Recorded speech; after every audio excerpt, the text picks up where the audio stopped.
بہت سارے لوگ پہچانتے ہیں اور بہت سارے لوگ جو ہیں وہ انشاءاللہ پہچان لیں گے. تو ہم لوگ یہاں جمع ہوئے ہیں کچھ سیکھنے کے لیے. تو جو آپ حضرات کو آتا ہے وہ آپ ہمیں سکھائیں گے, اور جو ہم نے اساتذہ سے سیکھا ہے اور تجربے کی روشنی میں جو کچھ حاصل ہوا ہے وہ آپ کے سامنے رکھا ہے. تو یہ وقت میرے لیے جو ہے وہ اپنا پرانا یاد کیا ہوا سبق سنانے کا جو آپ حضرات کے سامنے سنانا ہے. اور سبق سنانے میں بعض مرتبہ غلطیاں بھی ہو جاتی ہیں. تو جہاں غلطی ہوگی آپ حضرات کی دینی شرعی اور اخلاقی ذمہ داری ہے کہ اس غلطی کو ریکٹیفائی کریں اور اس کی اصلاح کریں. ٹھیک ہے, تو آپ حضرات اصلاح کرنے کے لیے تیار ہیں سب لوگ؟ شروع میں 1-2 منٹ جو ہے نا ویسے کیجول بات چیت ہوگی تاکہ مینٹلی ہم لوگ کنیکٹ ہو جائیں, ایک دوسرے سے قریب ہو جائیں.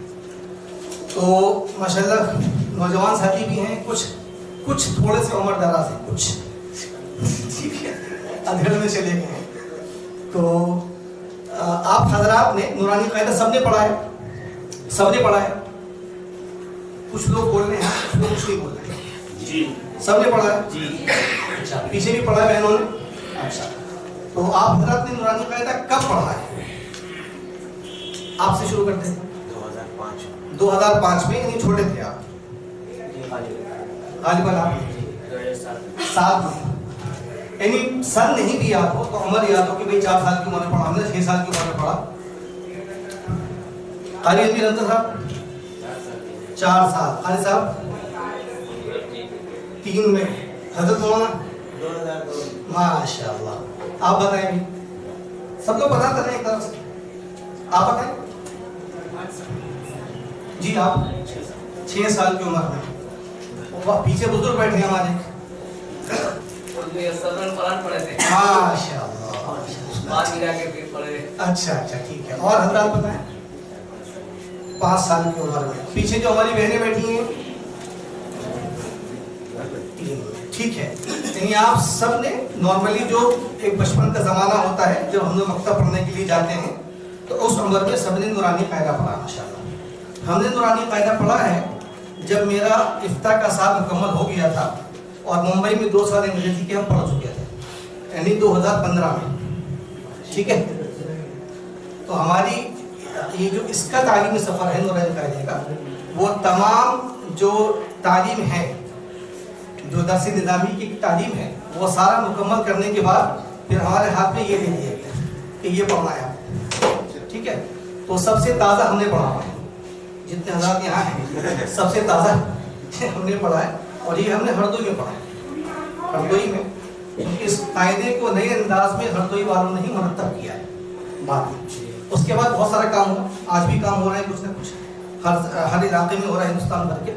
لیکن جو سب سے پہلے لکھا گیا تھا جو نور محمد صاحب لدھیانوی تھے, جنہوں نے اس قاعدے کو مرتب کیا تھا, تو اس کے بعد جو دوبارہ اس کو مرتب کیا گیا بہتر انداز میں اور مؤثر انداز میں, وہ ہردوئی والوں نے کیا. تو وہاں پڑھنے کا موقع ملا اور وہاں بہت کچھ سیکھنے کا موقع ملا.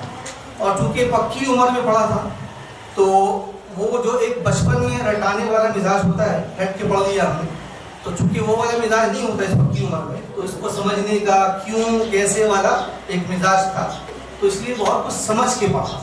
جو نہیں سمجھ میں آیا وہ اساتذہ کے پیچھے لگ کے سمجھنے کی کوشش کی, اور ان حضرات نے بہت شفقت کے ساتھ, تحمل کے ساتھ, محبت کے ساتھ سمجھایا ہے. تو بہت ممکن ہے کہ ایسی چیزیں جو ہمارے علم میں آ گئی ان حضرات کے درمیان رہتے ہوئے وہ دوسرے بہت حضرات کے علم میں نہیں آتے ہوں گے. تو انشاءاللہ اس کو آج ہم لوگ مذاکرہ کریں گے تاکہ جو کچھ میرے پاس ہے وہ آپ حضرات تک پہنچ جائے, اور آپ حضرات کے ذریعے سے جو ہماری نسل نو یہاں آتی ہے, جو بچے آتے ہیں پڑھنے کے لیے, ان تک وہ ساری چیزیں منتقل ہوں کم عمر میں ہی. یعنی جو آج 2015-16 میں ہم نے سیکھا ہے وہ ہماری جو نئی نسل ہے ان کو 6-8 سال کی عمر میں پہنچ جائے, تو سمجھ لیجیے کہ ہم لوگ کامیاب ہیں انشاءاللہ, اگر ہم کو منتقل کر سکے, سمجھا سکے. تو یہ تو ہو گیا تعارف تھوڑا بہت. نور محمد لدھیانوی صاحب کے بارے میں آپ حضرات کیا جانتے ہیں؟ انہوں نے قاعدہ مرتب کیا, ان کے بارے میں کیا جانتے ہیں؟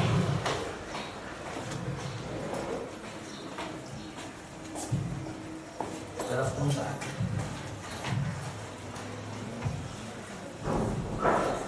نیچے لگیے شاید کون.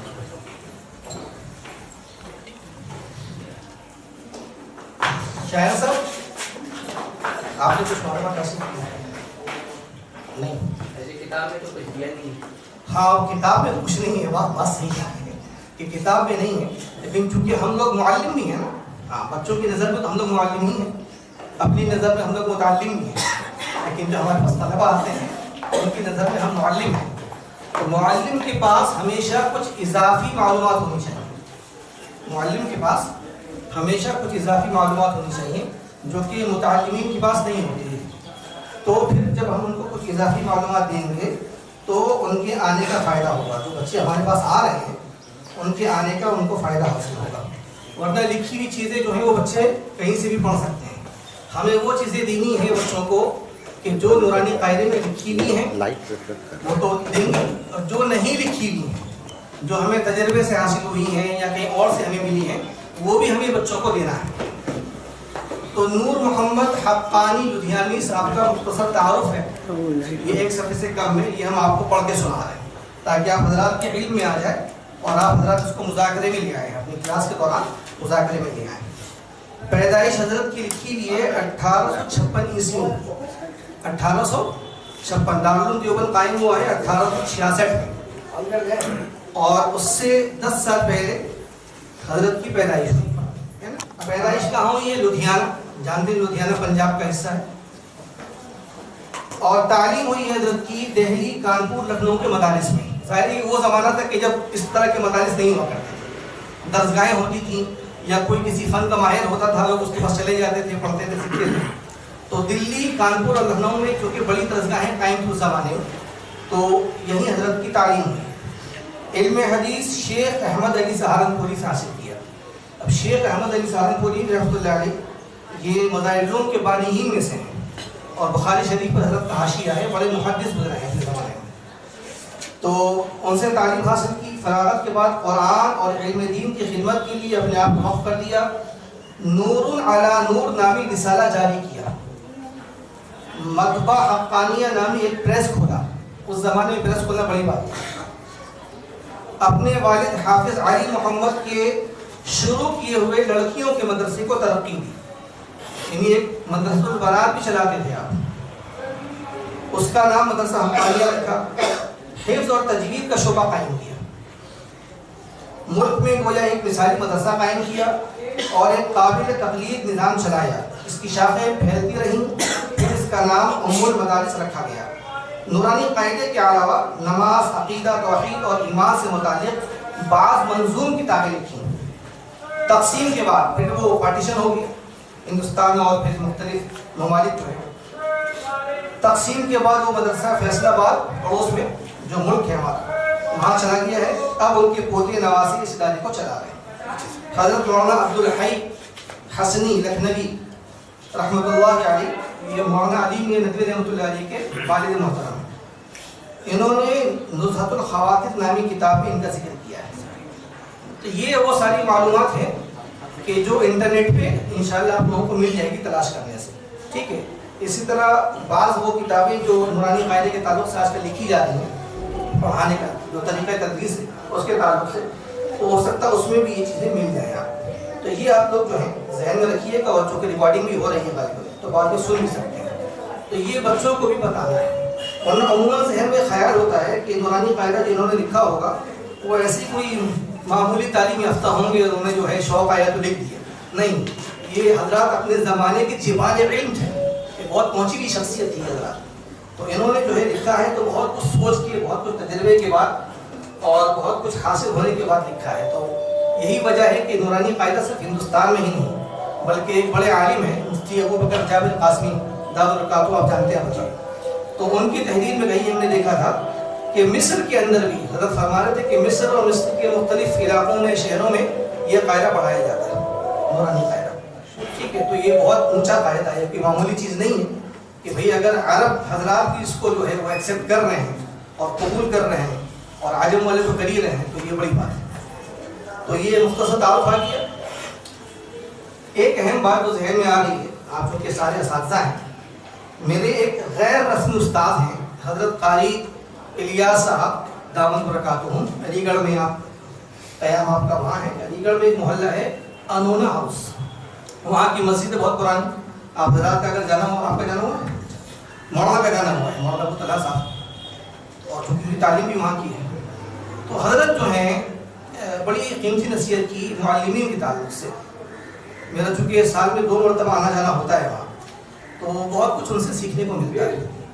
تو جب ہردوئی سے فارغ ہو کر کے میرا یہاں آنے کا نظام بنا، تو انہوں نے فرمایا کہ بھئی تم چونکہ دینی کام شروع کرنے جا رہے ہو اور لوگ استاذ کہیں گے، قاضی صاحب کہیں گے، مفتی صاحب کہیں گے وغیرہ وغیرہ، تو چونکہ تدریس سے تم جڑنے جا رہے ہو تو 3 چیزوں کا ہمیشہ دھیان رکھنا.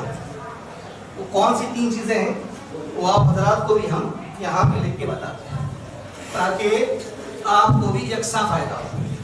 پہلی چیز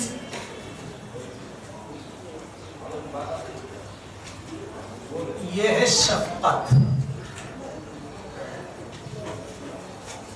پہلی چیز کیا ہے؟ شفقت.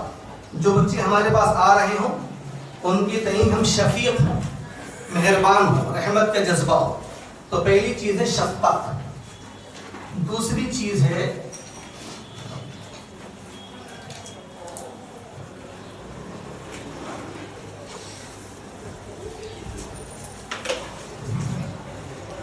حکمت. ٹھیک ہے قاری صاحب دکھ رہا ہے؟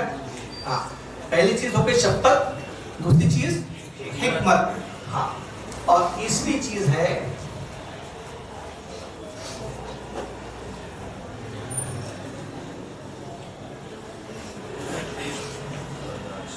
برداشت. تو نمبر میں تیسرا ہے، لیکن برتنے کے اعتبار سے یہ پہلا نمبر. لکھنے کے اعتبار سے یہ تیسرا ہے، لیکن برتنے کے اعتبار سے اور عمل کرنے کے اعتبار سے یہ پہلا نمبر ہے، برداشت. ہاں ابھی ایک ایک کر کے واضح کرتے ہیں سب. تو انہوں نے ہم سے کہا تھا کہ یہ 3 تا یاد رکھنا. 1 تا، 2 تا، 3 تا. یہ تو 3 تا انہوں نے سبق دیا تھا، وہ سبق آج تک یاد ہے الحمدللہ. تو ایک ہے شفقت. شفقت جانتے ہی ہیں، بچوں کے ساتھ محبت کے ساتھ پیش آنا ہے. کیونکہ 4 سال کے، 5 سال کے، 6 سال کے بچے ہیں، تو جتنا زیادہ ہم محبت سے پیش آئیں گے اتنا وہ ہم سے زیادہ جڑ جائیں گے. بچہ نا محبت چاہتا ہے، تو اگر ہم نے ایک بار اس کے ساتھ محبت کا معاملہ کیا، اس کے لیے ہم شفیق مہربان بن گئے، تو وہ مکتب خوشی خوشی آئے گا. پھر وہ مکتب آنے میں اس کو گھبراہٹ نہیں ہوگی، پریشانی نہیں ہوگی. وہ تھکا ہوا ہوگا تب بھی آ جائے گا، وہ نیند آ رہی ہوگی تب بھی آ جائے گا، کیونکہ اس کو یہاں آنے سے محبت ملتی ہے، مزہ آتا ہے، اپنے جیسا لگتا ہے. تو شفقت. دوسری چیز ہے حکمت. اب حکمت کا مطلب جو ہے اس کے 2-4 الفاظ میں بیان نہیں کیا جا سکتا. وہ حکمت جو ہے وہ اپنے اپنے موقع کے اعتبار سے الگ الگ ہوتی ہے. تو اب یہ کلاس کے اندر ہمیں اس میں عمل کرنا ہوتا ہے. کسی بچے کے ساتھ اس کی نوعیت الگ ہے، اس کے ساتھ آپ کو الگ طریقے کا برتاؤ کرنا ہے.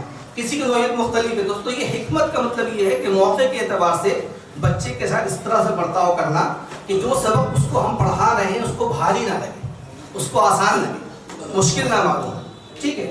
اسی طرح بچہ اگر حاضری کے اعتبار سے اس کی کچھ کوتاہیاں ہیں تو اس کو اس انداز میں ہمیں ٹریٹ کرنا ہے اور ڈیل کرنا ہے کہ اس کو ذرا بھی یہ محسوس نہ ہو کہ ہم کو ڈانٹا جا رہا ہے، نہیں، بلکہ یہ محسوس ہو کہ ہم سے کوئی ایسا نقصان ہو جا رہا ہے کہ اس نقصان کی تلافی کے لیے اور آئندہ وہ نقصان نہ ہو تو ہمیں اس کے لیے بتایا جا رہا ہے، سمجھایا جا رہا ہے تاکہ ہمارا نقصان نہ ہو. تو یہ حکمت مختلف اوقات میں مختلف انداز سے بچوں کے ساتھ ٹریٹ کرنا ہے، یہ ہوئی حکمت. اور برداشت عمل کے اعتبار سے سب سے پہلی چیز ہے برداشت، کیونکہ چھوٹے بچے ہیں اور زیادہ تر اسکولی بچے ہیں. ٹھیک ہے. تو بہت سی مرتبہ بچوں کا ایسا ہوتا ہے نا کہ برتاؤ جو ہے، کیونکہ بچے ہیں تو وہ بچوں کا برتاؤ بچوں والا ہوتا ہے، اور ہم چونکہ بڑے ہوتے ہیں تو ہمیں بعض مرتبہ ایسا محسوس ہو رہا ہے کہ وہ بے ادبی کر رہا ہے، یا یوں کہہ لیجیے کہ وہ بدتمیزی کر رہا ہے. تو وہ تو بچہ ہے، وہ کرے گا، اس کو اتنی سمجھ نہیں ہے. ہمیں اس کو برداشت کرنا ہے، تحمل کرنا ہے اس کا، اور تحمل کے ساتھ پھر وہ حکمت والا جو پوائنٹ ہے اس کو اختیار کرنا ہے. تو یہ برداشت بہت اہم چیز ہے. اگر مدرس کے اندر، معلم کے اندر برداشت کا مادہ نہیں ہے تو وہ کامیاب مدرس نہیں بن سکتا ہے. اس کے پاس علم ہو سکتا ہے، علم کا خزانہ ہو سکتا ہے، علم کی فیکٹریاں اس کے پاس ہو سکتی ہیں، لیکن وہ کامیاب مدرس نہیں بن سکتا، وہ منتقل نہیں کر سکتا، وہ بچوں کو فیض نہیں پہنچا سکتا. تو برداشت بہت ضروری چیز ہے. یعنی برتاؤ میں بھی، بول چال میں بھی. بولنے سے پہلے سوچیے ہم کیا بول رہے ہیں، کیا بولنے جا رہے ہیں، اس کا کیا اثر ہو سکتا ہے. اس بات کو دوسرے انداز میں بھی بولا جا سکتا ہے کہ نہیں بولا جا سکتا ہے، کیونکہ ہم جو بچے کو بولیں گے بچہ وہ چیزیں گھر پہ بھی بولتا ہے، ریپیٹ کرتا ہے. اس لیے الفاظ کو بہت سوچ سمجھ کے ہمیں اختیار کرنا ہے کیا بولنا ہے، اور کہیں نہ بھی بولے. ہمارے پاس دائیں بائیں 2 لوگ یہاں بیٹھے ہوئے ہیں فرشتے لکھنے کے لیے، تو یہاں تو ریکارڈ ہو رہا ہے نا کہ ہم کیا بول رہے ہیں، کس نیت کے ساتھ بول رہے ہیں. تو اس چیز کا بہت زیادہ خیال کرنا چاہیے، کیونکہ جو ہم بولیں گے بچے وہی سیکھیں گے اور کل کو پھر وہ وہی چیز بولیں گے. تو ہمیں اپنی نسل کو تیار کرنا ہے، تو نسل کو تیار کرنے سے پہلے ہمیں خود اپنے آپ کو تیار کرنا پڑے گا. تو یہ 3 چیزیں دھیان میں آ گئی سب. ٹھیک ہے، تب ہم لوگ جو ہے باقاعدہ نورانی قاعدہ شروع کریں گے انشاءاللہ. 1 گھٹ پانی ملے گا بوٹل ہے وہ دے دے ٹیبل پہ رکھا کر.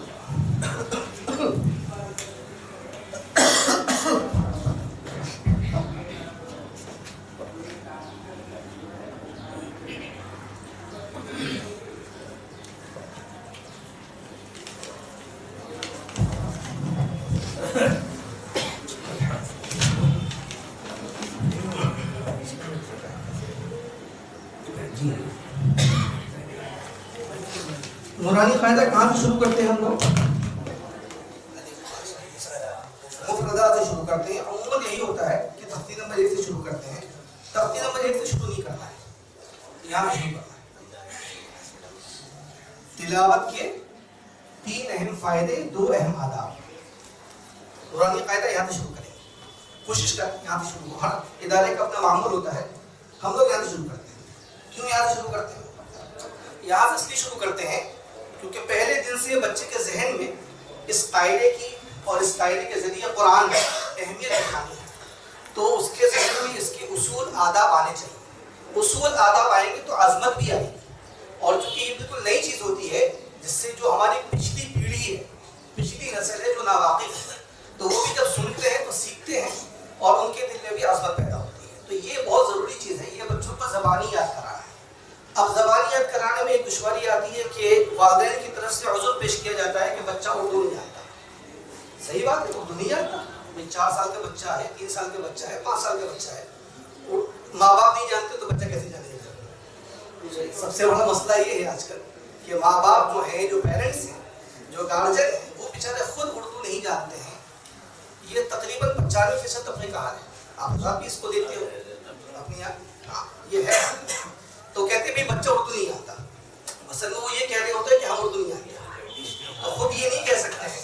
تو وہ یہ کہتے ہیں بچہ اردو نہیں آتا ہے. تو اس لیے بڑا مشکل ہے. تو مشکل کچھ نہیں ہے، دل پہ لینے کی بات ہے. اس کو زبانی یاد کرا. تو اگر بچہ پڑھنا نہیں بھی جانتا ہے تو زبانی یاد کر سکتا ہے، کوئی مشکل نہیں ہے. جیسے اردو اس میں اسکول وغیرہ میں جو چھوٹے بچے جاتے ہیں تو پویم وغیرہ زبانی ہی یاد کرتے ہیں. وہ الفابیٹ وغیرہ نہیں پہچانتے، پوری پوری لائن نہیں پڑھ سکتے ہیں. زبان یاد کرائی جاتی ہے اور ماں باپ نے بھی چونکہ اسی لائن سے پڑھا ہے، اسی اسکول سے پڑھا ہوا ہے، اور وہ بھی زبان وہ چونکہ پویم جانتے ہیں تو وہ یاد کرا دیتے ہیں. ان کے لیے کوئی مشکل نہیں ہے، تو بچہ بھی یاد کر لیتا ہے. تو چونکہ ہمارے یہاں ماحول نہیں ہوتا اس لیے مشکل ہوتا ہے. تو ماحول بنانا بہت ضروری ہے. اس میں گارجن کی ذہن سازی کریں، بچوں کی ذہن سازی کریں. اگر ہمیں خود کلاس میں یاد کرانے کی ضرورت پیش آ جائے، کرا دیجیے. کلاس میں یاد کرا دیجیے. انفرادی ہو، اجتماعی ہو، گروپ کی شکل میں ہو، جیسے بھی ہو. اس میں تقریباً 10-12 دن جا سکتا ہے. 10-12 دن جا رہا ہو کوئی مسئلہ نہیں، جانے دیجیے. اس کے ساتھ ساتھ دوسرا کام یہ کرنا ہے کہ تعاوض اور تسمیہ پہ محنت کرنی ہے. اس کے ساتھ ساتھ زبان یاد کر رہا ہے، ظاہر ہے کہ بھئی 5 منٹ 7 منٹ یاد کرے گا. اس کے بعد بچہ کھیل میں لگ جاتا ہے. پھر اس کو تھوڑا سا کھیلنے دیجیے، کوئی مسئلہ نہیں. پھر متوجہ کر دیجیے کہ بھئی تم نے ایک کام دیا تھا یاد کرنے کے لیے، چلو یاد کرو. پھر کہلوا دیے 1-2 مرتبہ، پھر وہ یاد کر رہا ہے. تو یہ اور ساتھ میں تعاوض اور تسمیہ اگر بچے کو یاد ہو جا رہا ہے. اسی طرح ربی یسر ولا تعسر والی جو دعا ہے یہ اگر یاد ہو جاتی ہے 8 دن میں 10 دن میں کوئی مسئلہ نہیں. آپ کا دن ضائع نہیں اور کوئی بہت لمبا بھی وقت نہیں کیا. ٹھیک ہے، اتنا جائے گا. تو یہ کام کر لیجیے آپ سب سے پہلے. یہ ہونے کے بعد اب آ جائیے تختی نمبر 1 پہ. ٹھیک ہے، یہ تختی نمبر 1 ہے. جتنی بھی تختی ہم لوگ پڑھائیں گے انشاءاللہ بچوں کو، اس میں سب سے پہلا کام تو یہ کرنا ہے کہ تختی کا تعارف کرانا ہے. ہر تختی کا کیا کرانا ہے؟ تعارف. ٹھیک ہے. اب تختی کے تعارف میں کیا کیا آتا ہے؟ تختی کے تعارف میں آئے گا تختی کا نمبر، ٹھیک ہے، تختی کا نام، اور پھر مفردات جیسے یہاں لکھا ہے تو مفردات کا مطلب. الگ الگ حرفوں کو مفردات کہتے ہیں. یہ بچوں کو تعارف کرانا ہے. تعارف کرانے کے بعد مفردات کتنے ہیں الف سے لے کے یا تک آپ کسی سے بھی پوچھئے گا عموماً 99% لوگوں کا جواب آتا ہے کہ ہمیں نہیں پتا.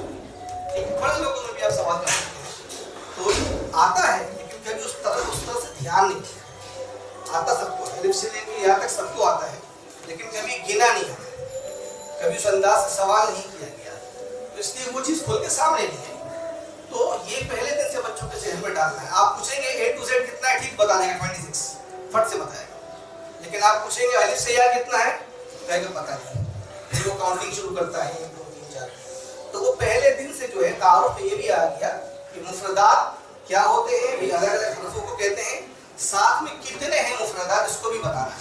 تو مفردات 29 ہیں. معاملہ پھنستا ہے آخر میں یا میں جا کر کے, کیونکہ جب وہ گنتا ہے تو گننے میں چونکہ یہاں پہ 2 یا ہے تو وہ کاؤنٹنگ 30 آتی ہے. تو وہ بچہ وہ بھی آپ کا منہ دیکھے گا, کہے گا کہ وہ آپ کو 29 بتا رہے ہیں, یہاں کتنا ہے 30 ہے 30 ہے. تو کہیں ہاں بیٹا یہاں 30 نظر آ رہا ہے لیکن یہاں پہ جو 2 یا ہے نا وہ پڑھنے میں ایک ہی یا ہے. وہ 2 یا ہے وہ پڑھنے میں گننے میں ایک ہی یا ہے, اس لیے 29 ہی. 30 والی چیز ذہن میں ڈالنی ہی نہیں, کیونکہ عربی کے اندر 30 حروف ہیں 29 ہی. تو وہ پہلے دن جو آپ ڈال دیں گے اس کے ذہن میں وہ چلی جائے گی, اور پہلے دن اگر کوئی غلط بات چلی گی ذہن میں تو ہمیشہ ذہن میں غلط ہی چلا جائے گا. فارسی کا شعر ہے نا, خشت اول چون ہے معمار کچ تا سریا میراوت دیوار کچ. تو اگر پہلی اینٹ ہم نے ٹیڑھی رکھی تو سریا ستارے تک کی دیوار اٹھا دیں گے, ٹیڑھی چلی جائے گی. تو وہ پہلی اینٹ جو ہے وہ سیدھی رکھنی ہے, مضبوط رکھنی ہے. ٹھیک ہے, تعارف ہو گیا. اس کے بعد کیا کرنا ہے, الف سے لے کے یا تک کے جتنے حروف ہیں, اور آپ کو کرتے بھی ہوں گے, ان کے سب کی اپنے اپنے کچھ کیریکٹرز ہیں. جیسے ہم انسانوں کے اندر مختلف صفات ہوتی ہیں, کوئی غصے والا ہوتا ہے, کوئی ہنسمکھ ہوتا ہے, ٹھیک ہے, الگ الگ نیچر ہوتے ہیں. تو اسی طرح جو ہے حروف کے اندر بھی الگ الگ صفات کیریکٹرز ہیں. تو ان صفات کی رعایت کرتے ہوئے بچے کو پڑھانا ہے. اس کو آپ یوں کہہ لیے کہ مخارج کے ساتھ صفات کے ساتھ اس کی رعایت کرتے ہوئے بچے کو بتانا ہے. اس میں صفت کا نام بتانا ضروری نہیں ہے, اس میں استعلاء ہے, اطباق ہے, ٹھیک ہے, تفخیم ہے, اتنے بھاری بھاری الفاظ بچے کو نہیں بتانا. بس آپ کو اتنا بتانا ہے کہ اس کو جلدی پڑھنا ہے, اس کو کھینچ کے پڑھنا ہے, اس کو موٹا پڑھنا ہے, اس کو پتلا پڑھنا ہے, اس میں سیٹی نکلے گی, اس میں سیٹی نہیں نکلے گی. بس اتنا ہی بتانا ہے. آسان سے آسان بنا کے اتنا اس کو ہنستے کھیلتے بتا دیے کہ اس کے ذہن میں گھس جائے, بیٹھ جائے گا, اس کو مزہ آ رہا. ٹھیک ہے, تو دیکھیے الف سے یا تک جتنے حروف ہیں اس میں سے الف ایک ایسا حرف ہے جس کو جلدی پڑھنا ہے. بہت سارے لوگ جو ہیں بچے الف الف الف اس طرح کر دیتے ہیں, ہو جاتا ہے, اس کو ٹھیک کرنا ہے الف. اور باقی با تا تا, اسی طرح را, اسی طرح زا, یہ سب 2 حرفی حروف کتنے ہیں 2 حرفی.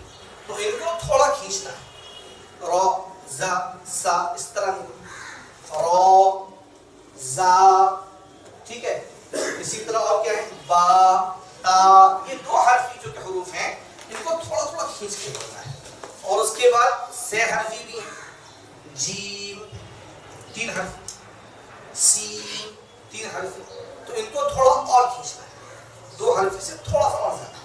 تو اس کی رعایت کرنی ہے.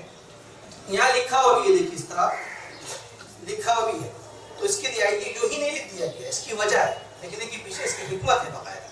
ٹھیک ہے, اس میں جتنی چیزیں لکھی گئی نورانی قاعدے کے اندر کوئی یوں ہی بلا وجہ نہیں لکھ دی گئی, سب کے پیچھے ریزن ہے اور سب کے پیچھے ایک کام ہے باقاعدہ. تو یہ ہو گیا, حرفوں کا تعارف کرا دیا آپ نے, شناخت کرائی آپ نے. ٹھیک ہے, شناخت کے اندر ایک تو کیسے بولنا ہے, ٹھیک ہے, یہ بھی کیسے بنانا ہے, یہ بھی. تو اگر پڑھانے کے ساتھ ساتھ بچوں کو اس بات کا بھی عادی بنا دیا جائے کہ ہم وہ تختی ان سے لکھوا بھی رہے ہوں کاپی پہ, پڑھانے کے ساتھ ساتھ جیسے ہم نے اس کو الف با تا تا یہ 4 حرف ہم نے اس کو پڑھایا, تو یہ 4 حرف ہم نے کاپی پر سے لکھوایا. تو جتنا سبق ہم دے رہے ہیں